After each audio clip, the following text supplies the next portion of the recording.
Segundo tema.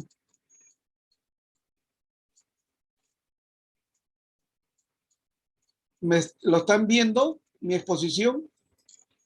Sí, doctor. Sí, doctor. Sí se puede apreciar. Sí, doctor, sí se puede ver. Ya, shock. Se observa. Cuando nosotros hablamos de shock, el shock puede ser cardiogénico, puede ser hipovolémico, hay shock séptico, hay diferentes causas. El shock puede ser incluso de dos causas a la vez, ¿no? Entonces, es importante, lo que nos interesa es el shock hipovolémico y el shock séptico, que son básicamente los que tienen que ver con cirugía. El shock cardiogénico tiene que ver con el de medicina. Aunque en sepsis también puede haber shock cardiogénico superpuesto. Pero esto lo vamos a ver rapidito acá. Son 92 diapositivas, así que no las vamos a ver todas porque estamos realmente, tenemos ahorita prácticamente 45 minutos nomás para terminar. Entonces, la definición de shock es un trastorno complejo del flujo sanguíneo que se caracteriza por una reducción de la perfusión de los tejidos. Eso es lo importante, que hay una reducción de la perfusión de los tejidos a nivel generalizado. ¿Y eso qué hace? Que haya disminución del aporte de oxígeno y de nutrientes, por lo cual no hay un buen, un buen aporte de oxígeno y de nutrientes a los tejidos de nuestro organismo. Bien, más o menos tiene que ver el aporte de oxígeno, ¿no? Tiene que ver con el contenido arterial, gasto cardíaco. Lo importante es mantener el gasto cardíaco, que tiene el gasto cardíaco, ¿en qué está relacionado? Al volumen de latido y a la frecuencia cardíaca. O sea, cuánto de volumen expulsa el corazón y cuánto de frecuencia cardíaca. Por eso le decía que en el paciente que tiene trastorno hemodinámico, como en el shock, aumenta la frecuencia cardíaca tratando de mantener el gasto cardíaco. Y llega un momento en que aún así, y para mantener la presión arterial, y la presión arterial va a hacer que haya una buena perfusión a nivel de los tejidos. Pero va a llegar un momento en que ni siquiera esto va a ser suficiente para poder mantener la presión arterial y el paciente va a entrar en shock. Muy bien. Mecanismo fisiopatológico de shock y perfusión de los tejidos. Hay mecanismos compensatorios. Obviamente nos va a llevar a hipoxemia tisular. Estos mecanismos compensatorios obviamente van a ser sobrepasados cuando el shock se vuelva mucho más severo, incluso en algún momento refractario. Los mecanismos compensatorios que ya le decía, el aumento de la frecuencia cardíaca, etcétera, etcétera, no van a ser suficientes para compensar el shock. Al haber poco aporte de oxígeno, porque hay disminución de la perfusión a nivel de los tejidos, entonces no llega suficiente cantidad de oxígeno, entonces el metabolismo básicamente se convierte en un metabolismo anaerobio, que nos va a llevar a una cirrosis, que nos va a llevar a una disfunción de los tejidos y que nos va a conllevar, por lo tanto, a una falla orgánica, ¿no? Y estas son las respuestas compensatorias: aumento de la actividad simpática, que es la que hace que el corazón se contraiga más rápidamente, ¿no? Que ocurre en respuesta a la hipotensión y que básicamente es captado por los receptores, los vasoreceptores que están a nivel carotidio y a nivel aórtico. ¿Qué hace? Que se aumente la secreción de catecolaminas, como le dije hace rato, les hablaba de eso. Esas catecolaminas van a hacer que haya una disminución haya disminución del diámetro vascular, una vasoconstricción. Esto va a permitir de que se mantenga la presión arterial y va a haber una taquicardia, ¿no? Y aumento del gasto cardíaco, tratando de compensar.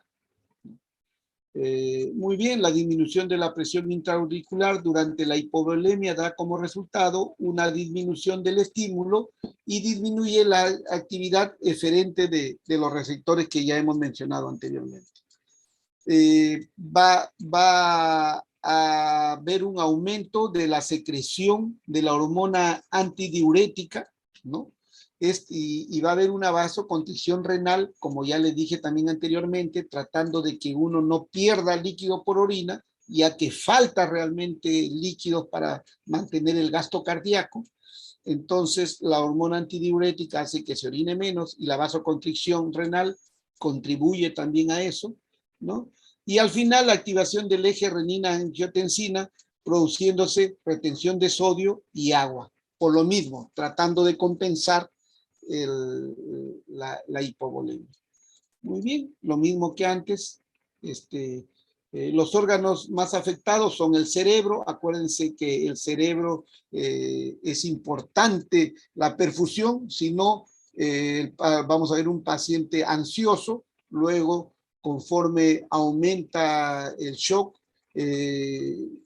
llega a la confusión, al estupor, incluso al coma. A nivel cardíaco, ya lo dijimos, taquicardia, primero taquicardia, y cuando ya no puede compensar la taquicardia, ya llega al final la bradicardia. Los riñones, por la hormona antidiurética y por la constricción de los vasos, primero hay una disminución del volumen urinario y después incluso llega a la anuria, tratando digamos, de mantener el intravascular. Hay menos perfusión a nivel renal que llega a la anuria, ¿no? Y al daño renal, obviamente, a la insuficiencia renal. Por eso van a ver que los pacientes con shock muchas veces producen por decirlo así, insuficiencia renal aguda. El shock que más nos interesa es el hipovolémico. El séptico también, que tiene que ver con nosotros, ¿no? Pero el hipovolémico es lo que más nos interesa a nosotros. Muy bien. Esto me interesa a mí, el shock hipovolémico. ¿Qué vemos en el shock hipovolémico? Que lo primero que se altera es la frecuencia cardíaca, ¿no? La frecuencia cardíaca tratando de compensar el gasto cardíaco, porque ha perdido líquido por diferentes causas. Puede ser por sangrado incluso. El shock séptico también, ¿no? Está elevado. Si ustedes se dan cuenta, la frecuencia cardíaca está elevado en todos. Pero lo que me interesa más es el hipovolémico y el shock séptico. El shock cardiogénico obviamente tiene que ver con los internistas. La presión arterial puede estar disminuida o normal al inicio, porque después obviamente cae la presión arterial. Aquí también puede estar disminuido o normal al inicio, porque después en fase tardía, como dice aquí, en todos va a caer. ¿De acuerdo? En todos va a caer. La PVC, la presión venosa central, en el hipovolémico está disminuido, ¿no? En el séptico está menos disminuido, obviamente el cardiogénico está elevado, ¿no? Muy bien, esto me interesa, estos tres parámetros me interesa que ustedes sepan, del hipovolémico y del séptico. Muy bien. La hipotensión, que tiene que ver con presión arterial sistólica menos de 90 milímetros de mercurio, y la presión arterial media,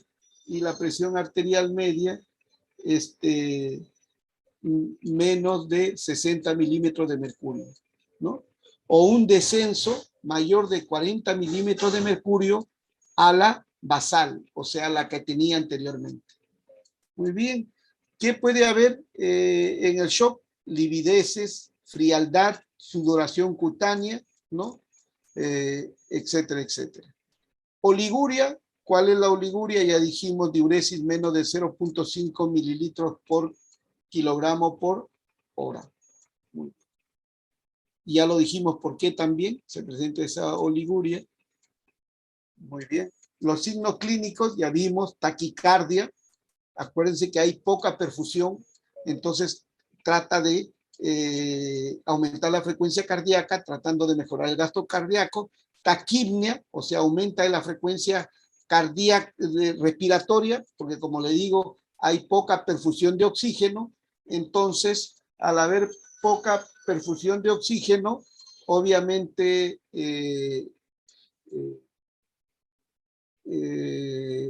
el organismo va a tratar de llevar más oxígeno. Entonces, ¿cómo va a ser? Tratando de respirar más. Obviamente va a haber hipoperfusión tisular, que es parte importante de la fisiopatología del shock. Va a haber vasoconstricción, tratando de mantener el gasto cardíaco, piloerección, palidez, alteración del relleno capilar, ¿no? El relleno capilar está disminuido. Puede haber alteración de conciencia, que ya lo vimos. Cuando es fase más tardía, va a haber hipotensión arterial. Va a haber hipotensión arterial. La diuresis primero va a ser oliguria y luego va a ser anuria. Luego va a ser anuria. Muy bien. El shock hipovolémico puede tener dos causas, el hemorrágico y pérdida de fluidos. El hemorrágico, que puede ser por trauma, que puede ser por hemorragia digestiva, ya sea alta o baja, por ruptura de aorta, a veces hay aneurismas de aorta, ruptura de aneurisma ventricular, puede haber pancreatitis necrohemorrágica o fracturas que realmente estaría dentro de lo que es trauma, ¿no? Fracturas, obviamente una fractura de fémur me puede secuestrar 3 líquidos en el fémur, 2 a 3 líquidos. En una fractura de la pelvis me puede secuestrar 4, incluso 5 litros en la pelvis.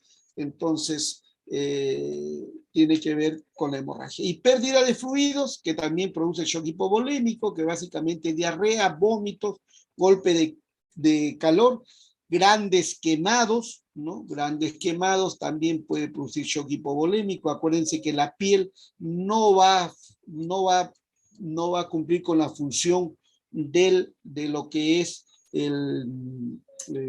digamos, la protección de la homeostasis, ¿no? Terceros espacios, como en obstrucción intestinal, pancreatitis y cirrosis.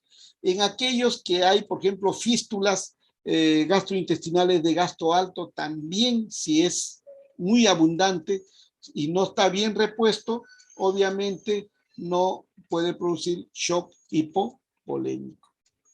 Muy bien. Hay disminución del retorno venoso, obviamente, por la vasoconstricción que hay.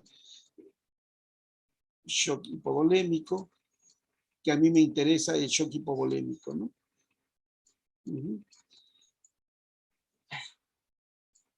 El shock hipovolémico, este es otro cuadro que ustedes quiero que lo tengan muy claro, porque esto tiene que ver con el shock hipovolémico. Los cirujanos, cuando hay en trauma lo que se llama la hora de oro. Si nosotros no actuamos en forma adecuada en esta hora de oro, obviamente vamos a perder a nuestros pacientes. Cuando nuestros pacientes entran en esta triada de la muerte, prácticamente ya no podemos hacer nada por ellos.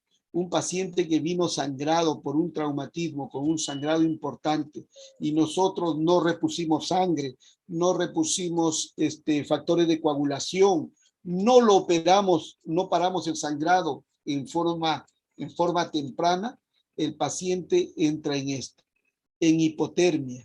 El paciente, por eso es que el paciente debe ser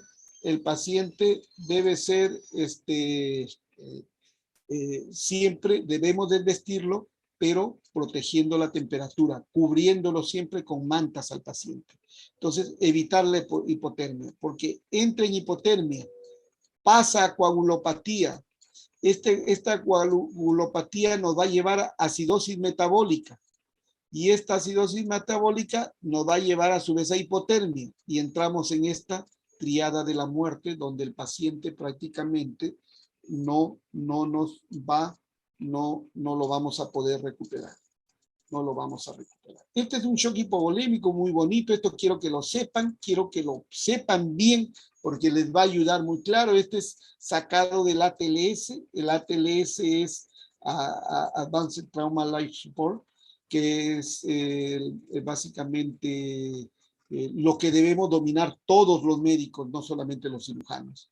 Clase 1, 2, 3 y 4, más o menos la pérdida de sangre hasta 750 mililitros, que representa el 15% de volumen perdido. El pulso generalmente está casi normal, menos de 100, ¿no? Casi normal, no digo normal, porque acuérdense que normal es hasta 90.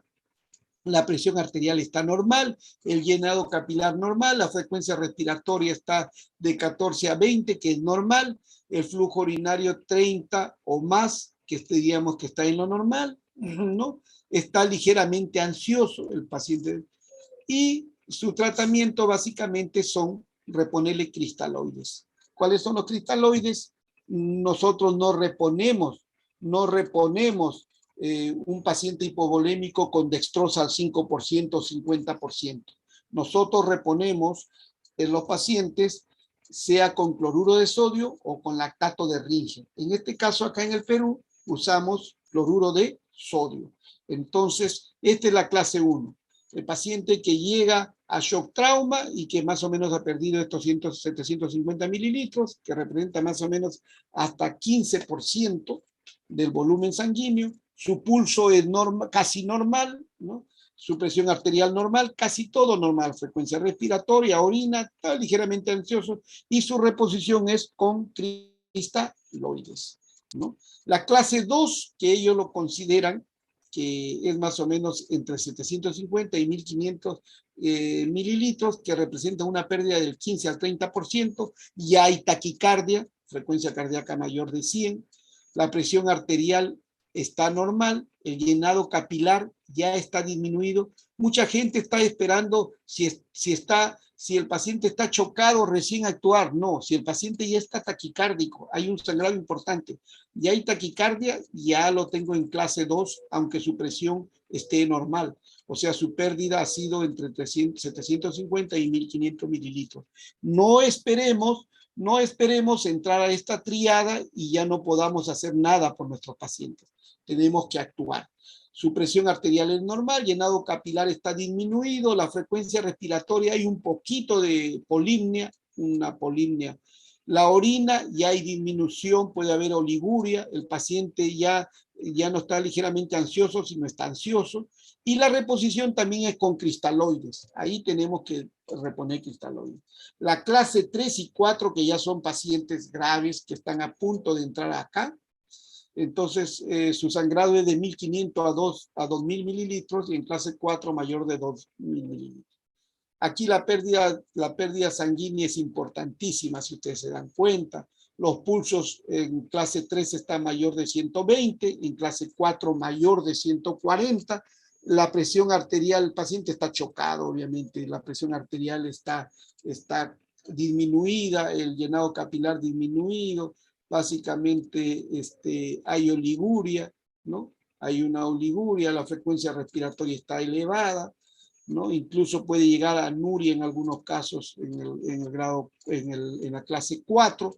El paciente ya está confuso y en la clase 4 está letárgico. En estos dos, el manejo es cristaloides y sangre. Cristaloides y sangre. Acuérdense que en la clase 3 y 4 el manejo es cristaloides y sangre.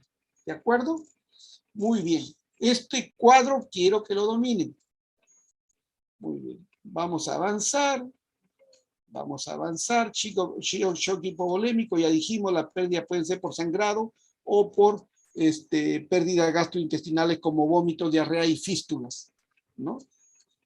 Básicamente eso. Shock obstructivo no me interesa porque tiene que ver básicamente con problemas cardíacos, que tiene que ver básicamente con lo que es medicina. ¿Ya? Muy bien. Yo creo que ahí nos quedamos para poder avanzar con lo que es